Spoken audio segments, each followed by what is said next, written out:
on a découvert également, en travaillant, que l'ange de Yahweh, et on nous a fait croire que l'ange de Yahweh a cessé de se manifester après l'incarnation de Dieu, de Yeshua. En fait, si vous lisez bien dans Matthieu, par exemple, chapitre 1er, vous verrez que l'ange de Yahweh était venu. Hein, l'ange de Yahweh est venu voir, et est allé voir Joseph quand il a voulu divorcer quand il a voulu répudier Marie. Il est dit, l'ange du Seigneur a parlé. En fait, dans la plupart des versions que vous avez, il est dit un ange du Seigneur. Vous voyez, ils ont mis un article indéfini. Un ange du Seigneur. Et pour votre information, vous aimez la parole, non? N'est-ce pas? Vous aimez... Voilà. C'est des réunions pour les enfants du Seigneur, pour préparer les frères et sœurs dans le monde entier au retour de Yeshua. Donc c'est pour cela que nous voulons, n'est-ce pas, mettre l'accent sur la parole. Alors, voilà, donc dans la version de la Martin, dans Matthieu 1, 20 et 22 ou 23, il est dit l'ange du Seigneur. Mais en fait, il y a beaucoup d'endroits dans les écrits de la Nouvelle Alliance où on a mal traduit le nom de Yahweh, le tétragramme. Yod, E, Wav et la lettre E. Les 4 lettres qui constituent le nom de Dieu le plus cité dans toutes les Écritures, dans le Tanakh, n'est-ce pas? Et près de 6500 fois. D'accord? Regardez bien. Vous qui aimez la parole. Donc, vous avez ces 4 lettres-là. Donc, Yod, E, Wav, E. D'accord? Yod, on sait que c'est la main. C'est la puissance. D'accord? Et c'est la louange. Wav, c'est le clou. Et encore de nouveau la louange. Alors, on va juste... est-ce que quelqu'un peut-il nous prendre Marc chapitre 12? Nous vous faisons le point parce que nous avons constaté qu'il y a un engouement chez vous par rapport à... Parce qu'il y avait aussi des frères qui nous suivent chez eux, par rapport à cette révision. Donc, tant sur le plan spirituel, par rapport à vos prières, tout ça, et aussi sur le plan suggestions, conseils et aussi financier, matériel, parce qu'on voit quand même comment vous participez, comment vous soutenez. Donc, nous avons l'obligation aussi, n'est-ce pas, biblique, de vous faire le point.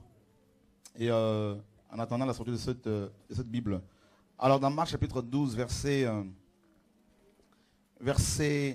28, si je ne me trompe.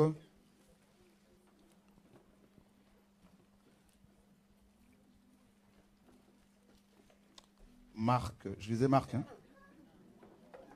Ok. Donc, avant de prendre ce passage-là, pardon, prenez d'abord Deutéronome 6, 4. Quelqu'un pourra-t-il nous le lire? Deutéronome 6, 4. Écoute, Israël, l'Éternel notre Dieu est le seul éternel. Ok. Écoute, Israël. D'accord? Shema, Israël.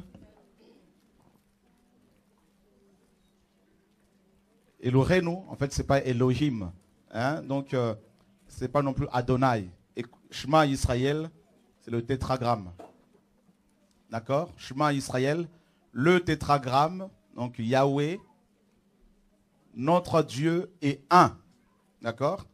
Donc, dans Deutéronome 6, 4 là-bas, il est question de ce nom-là, le nom de Dieu, le plus cité. Écoute Israël, Yahweh, n'est-ce pas? Qui a donné Yahvé ou Yahweh. Et dans notre version de la Bible, nous l'avons appelé Yahweh. Yahweh, notre Dieu, est un. Ehad. D'accord? Un indivisible. Bonjour mon grand. Comment vas-tu? Ça va? Moi, je joue avec la crème. Ah bon? Tu as joué avec la crème? Ah ben, il faut faire attention alors. Hein? Comment tu t'appelles? Willan, Quel âge as-tu? 3 ans. 3 ans. Waouh, tu aimes Jésus? Il habite où Jésus? Là-bas. D'accord. C'est bien. Il habite là-dedans aussi, hein? Dans ton cœur. Amen. C'est bien. Alléluia. Voilà, donc,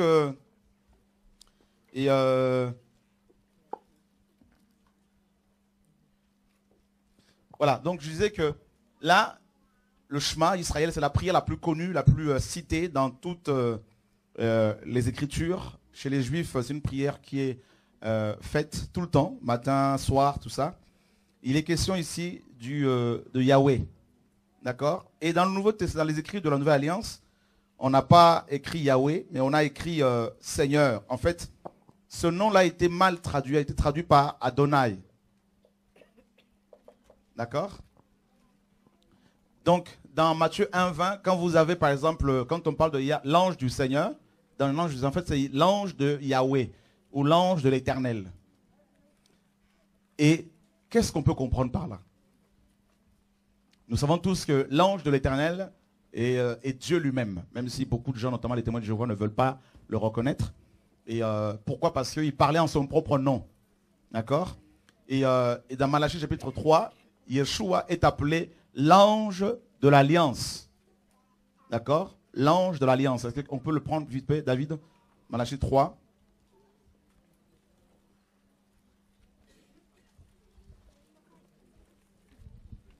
Malachie 3.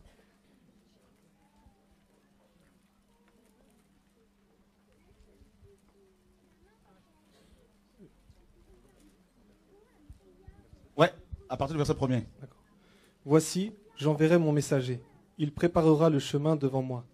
Et soudain entrera dans son temple le Seigneur que vous cherchez. Et le messager de l'alliance que vous désirez, voici, il vient, dit l'Éternel des armées. Ok. Alors, on nous dit le messager, non? Oui. En fait, c'est l'ange, n'est-ce pas? De l'alliance, hein, c'est ça, hein? Oui, c'est ça. Ok. Donc Yeshua est appelé ici l'ange de l'alliance. Donc on comprend que Jésus-Christ est l'ange de l'Éternel. Donc bien évidemment, avant qu'il ne vienne sur terre. Mais remarquez que dans Matthieu 1, Marie était déjà enceinte. D'accord? Et on nous parle de l'ange de Yahweh, l'ange du Seigneur, qui est venu parler à Joseph.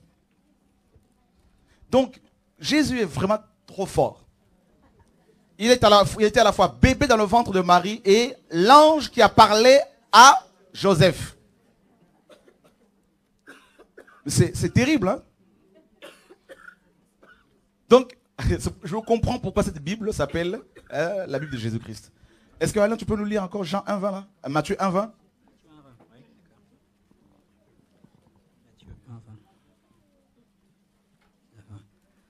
Comme il y pensait, voici un ange du Seigneur lui apparut en songe et dit, Joseph, fils de David, ne crains pas de prendre avec toi Marie ta femme, car l'enfant qu'elle a conçu vient du Saint-Esprit. Là, on a dit un ange du Seigneur. Qui est la version de la Martin ici? Aurélie, tu peux nous lire la Martin, s'il te plaît? C'est verset 10, non, 20. Mais comme il pensait à ces choses, voici l'ange du Seigneur lui apparut dans un songe et lui dit, Joseph, fils de David. Voici l'ange du Seigneur. Voyez, là, il a mis l'article défini. D'accord? Si on dit, voici un roi, il y a un roi qui arrive, on ne sait pas ce que c'est. Mais quand on dit, le roi arrive, tout le monde sait, ah, c'est le roi un tel. D'accord? Voilà. Donc, vous voyez, là, il est question de l'ange du Seigneur. Alors, remarquez, regardez comment le tétragramme a été mal traduit dans les écrits de la Nouvelle Alliance. On a lu Deutéronome 6,4, hein? Shema Israël, Yahweh, notre Dieu, est un. Ok. Alors, Jésus-Christ a repris cette parole de Deutéronome 6,4. Il a repris dans Marc chapitre 12, en fait, verset 28. Marc 12, 28. Alain, tu pourrais nous lire? Oui. Au verset 29. 29, oui. Alors, un des scribes qui lui avait entendu discuter, sachant que Jésus avait bien répondu aux Sadducéens, s'approcha et lui demanda, « Quel est le premier de tous les commandements ?» Jésus répondit, « Voici le premier. Écoute, Israël, le Seigneur notre Dieu est l'unique Seigneur. » Ok. Là, on a dit le Seigneur. Ce n'est pas ce que le Seigneur a dit. En fait, nous sommes tous d'accord que Jésus est la parole. Donc, Jésus étant juif et lui-même, étant lui-même qui a inspiré le chemin, donc Deutéronome 6.4, il ne va pas dire le Seigneur ici, parce que c'est Yahweh. D'accord? Là, ils l'ont traduit par Kurios en grec, c'est-à-dire Seigneur. Alors qu'à la base, c'est Yahweh, c'est le nom de Dieu. Parce que le Seigneur, c'est un titre. D'accord? Et là, c'est le nom. Donc Jésus-Christ a dit Yahweh. Comme c'est écrit dans Deutéronome 6. Donc très souvent dans les écrits de la Nouvelle Alliance, à chaque fois que vous lisez Seigneur, en fait c'est Yahweh. D'accord? Donc prenons rapidement Joël 2, 32.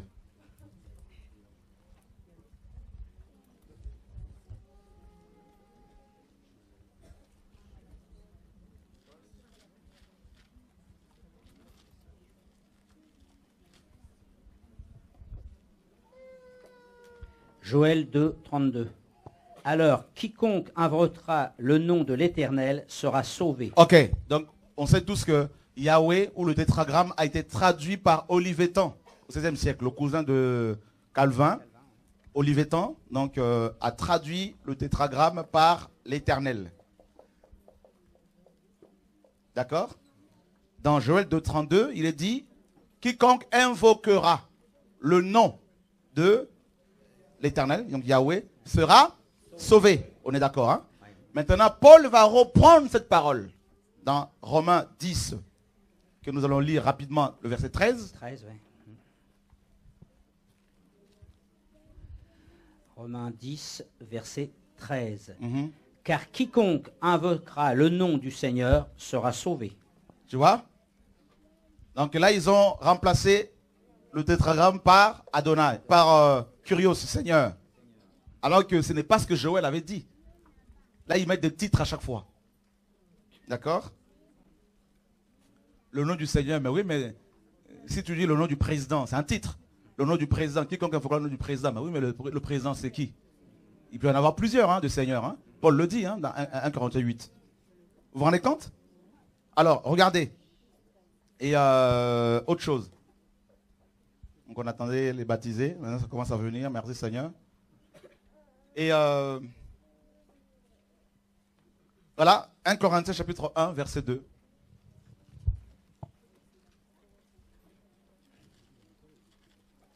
« 1 Corinthiens 1, verset 2.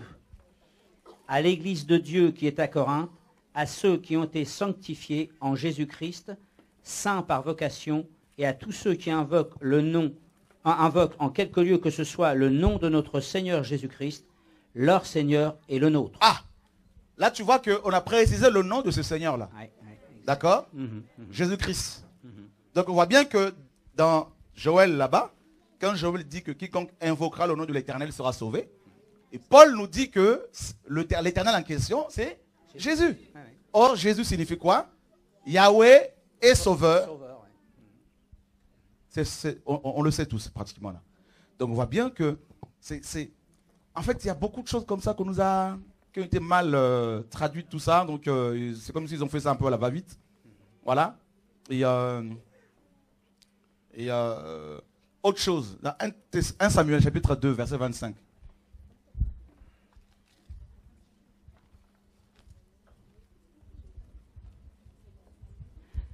« 1 Samuel 2, verset 25. Si un homme pêche contre un autre homme, Dieu le jugera, mais s'il pêche contre l'Éternel, qui intercédera pour lui? » Ok. Et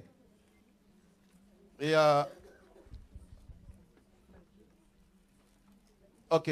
Un autre, encore mieux. 1 Samuel 7, 5, si je ne me trompe. Ou 4, 7. 4, 7. 4, 7.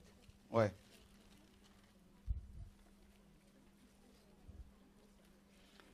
« 1 Samuel 4, 7. Les Philistins eurent peur, parce qu'ils crurent que Dieu était venu dans le camp. Malheur à nous, dirent-ils, car il n'a pas été ainsi jusqu'à présent. Verset 8. Verset 8. Malheur à nous, qui nous délivrera de la main de ces dieux puissants? Ce sont ces dieux qui ont frappé les Égyptiens de toutes sortes de plaies dans le désert. C'est comment? C'est au pluriel là, non? Oui, oui, oui. D'accord. Alors remarquez ici. remarquez ici. Merci Laurent. Et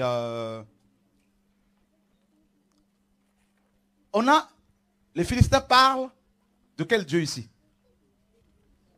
Des dieux. De quel Dieu parlaient-ils ici les Philistins? Ah oui. Du Dieu d'Israël. D'accord? Ok. Mais remarquez ici, les commentateurs, la plupart des traducteurs, ils ont mis ça au pluriel. C'est vrai que Elohim, c'est un pluriel. Mais pas un pluriel composé de plusieurs personnes, comme on nous l'a fait croire. Et il est question, en fait, ils traduisent les dieux. Donc, en gros, c'est comme si les Israélites priaient plusieurs dieux. D'accord?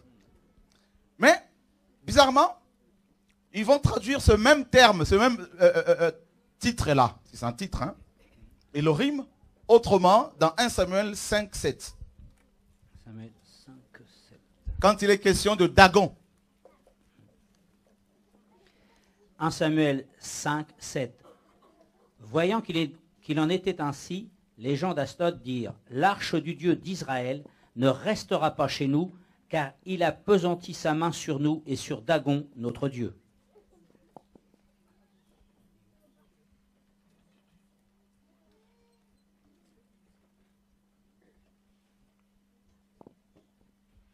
Alléluia.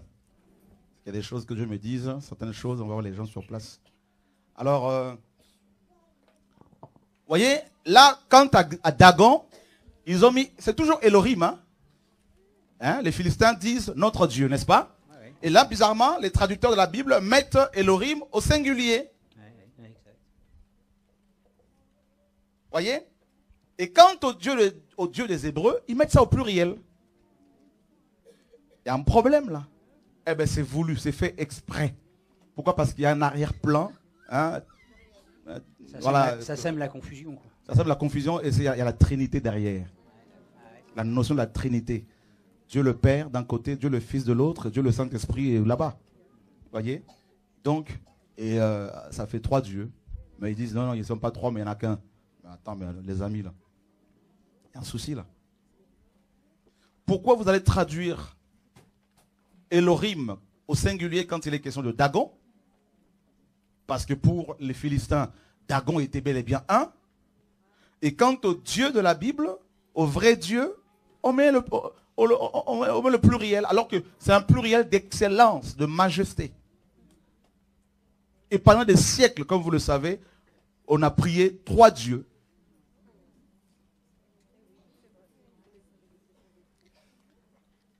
Et nous étions tellement hypocrites, beaucoup le sont encore. On dit non, en fait, ils ne sont pas 3, il n'y a pas 3 dieux, ils sont 1. Mais en même temps, on dit, mais il y a le Dieu le Père d'un côté, Dieu le Fils de l'autre, Dieu le Saint-Esprit. Lequel prier maintenant quand on est devant les 3 là? Comment vont-ils faire pour se partager les prières? Les tâches?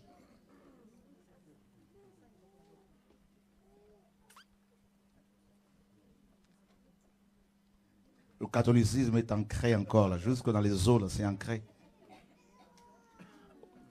On a beau quitter les temples catholiques, les basiliques, mais c'est en chacun, cette doctrine-là.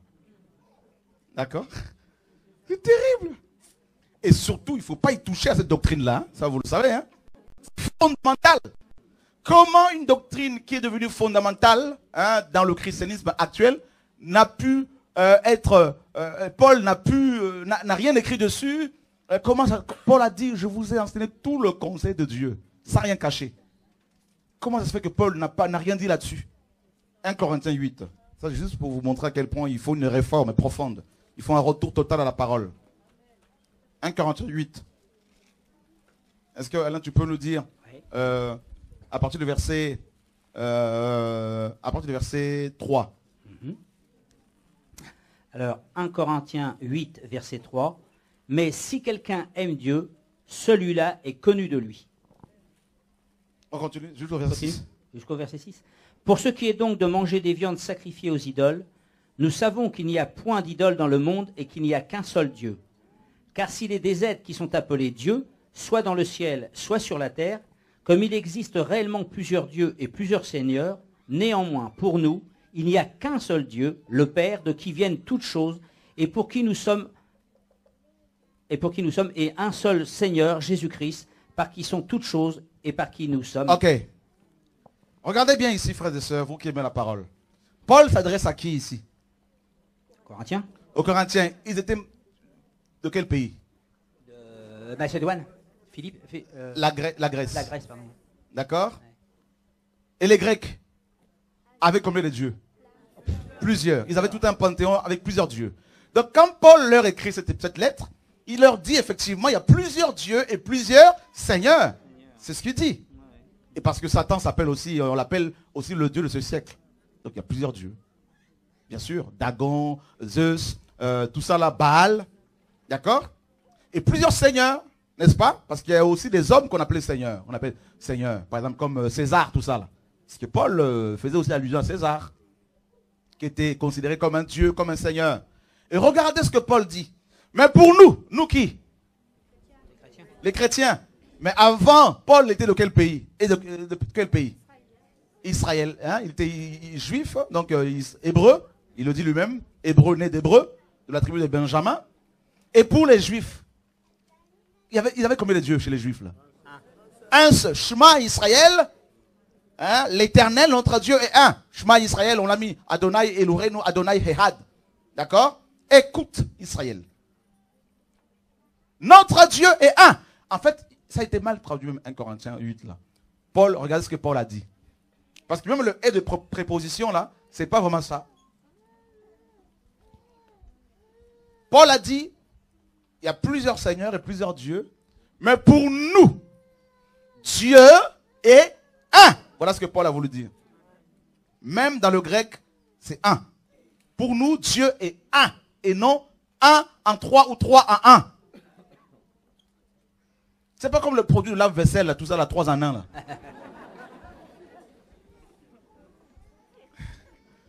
Alléluia.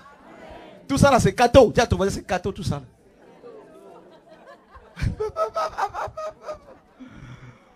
Oh là là là là là là. Je me cherche des problèmes, là. Mais ça, c'est depuis. Pour nous, Dieu est un. Et on mettra les commentaires à chaque fois pour expliquer. Vous allez où, chrétiens, avec vos 3 dieux? Les hindous, ils en ont plusieurs, dont 3 principaux. On le sait. Brahma, Shiva et Vishnu. Les Égyptiens, on le sait, hein, ils ont Horus, Isiris et Osis. Dites-moi, où est la différence entre eux et les chrétiens aujourd'hui? Vous alignez aussi le Père d'un côté, hein, Dieu le Fils, c'est écrit nulle part. Ça a été rajouté dans Jean 1,17. Dieu le Fils. On a rajouté Dieu devant Fils, alors que dans le grec, il n'y a pas Dieu devant le Fils. Le Fils, parce qu'il est Dieu et il se fait homme. Il est dit dans... Regardez, ça c'est encore pour mettre l'accent sur notre Dieu, parce qu'il faut connaître le véritable Dieu. Regardez dans 1 Timothée 3, 16.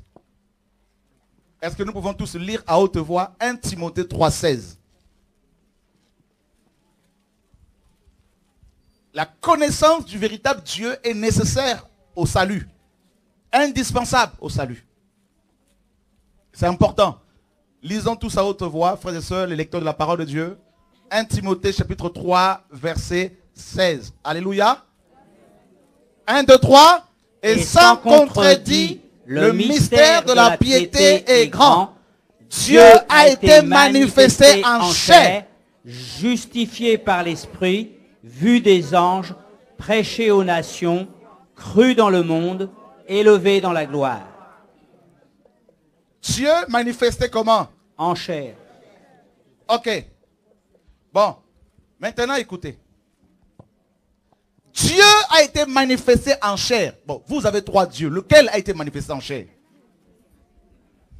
Parce que Paul dit, Dieu a été manifesté en chair.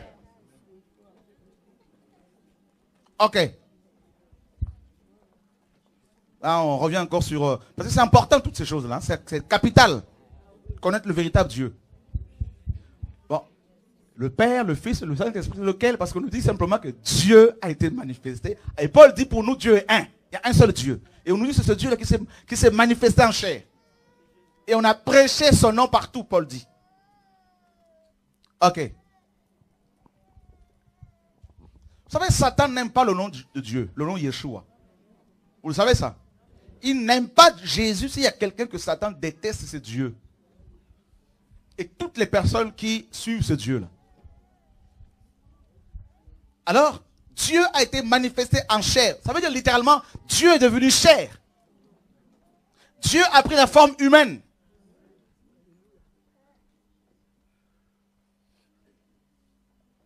C'est clair, hein? Donc, pour nous sauver, Dieu n'a pas envoyé un ange. Dieu lui-même a quitté son trône. Pour te montrer à quel point tu as de la valeur à ses yeux. Satan a été chassé du ciel parce qu'il veut t'atteindre aussi. Et Dieu n'est pas resté au ciel là-bas. Il s'est dit, je veux descendre sur le terrain de Satan. Là où il opère, je veux descendre là-dedans. Je veux descendre. Et c'est ce que Dieu a fait. Et il ne s'est pas arrêté sur la terre, il est descendu sous terre encore. Oh, ça c'est terrible. 3 jours en plus. Vous vous rendez compte, frères et sœurs? Celui qui est descendu là, c'est le Tout-Puissant. Vous me direz, mais il y avait qui au ciel? Frère, Dieu remplit tout. Vous allez me dire, dites-moi un peu là, vous allez saisir le vent, essayez d'attraper le vent. Le vent est partout. En Australie, partout. C'est comme ça, Dieu. C'est pareil. On ne peut pas quantifier Dieu. Il est Dieu. Quand le Seigneur est né, il était encore bébé, il pleurait, il demandait le lait à sa mère, tout ça là. On est d'accord, hein? Dites-moi un peu, l'étoile au ciel là-bas, là, c'est qui? C'était qui? Comment quelqu'un peut-il être à la fois bébé, en train de pleurer dans sa crèche, et là-haut une étoile qui indique le chemin au grand mage? C'est pas n'importe qui. C'est pour cela qu'il ne faut pas adorer les hommes. Frère, il est sur terre, il est là-haut, il est au nord, au sud, à l'est, à l'ouest. Il est rempli les cieux.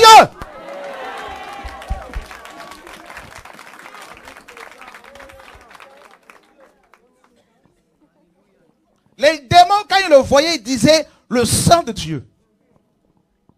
Ils le reconnaissaient. Toutes ces guérisons que vous voyez là, c'est pourquoi? Parce que le Seigneur révèle d'abord son nom. Parce qu'il a dit quoi? Voici les miracles qui accompagneront ceux qui auront cru. N'est-ce pas? Et il a dit par la suite, il n'a pas dit au nom de ta dénomination. Donc si tu es missionnaire, envoyé par ta dénomination, il n'y aura aucune onction. Oui, tu auras un salaire parce que ça va venir des États-Unis ou de la France. Mais l'onction ne viendra pas de la France. C'est au nom de ce Dieu-là. Frère, tu peux m'attaquer, sorcier, vous pouvez m'attaquer tout ce que vous voulez, tout ça. Mais si je me lève et je prononce ce nom-là, vous êtes par terre. Que vous le vouliez ou pas, par terre. C'est comme ça.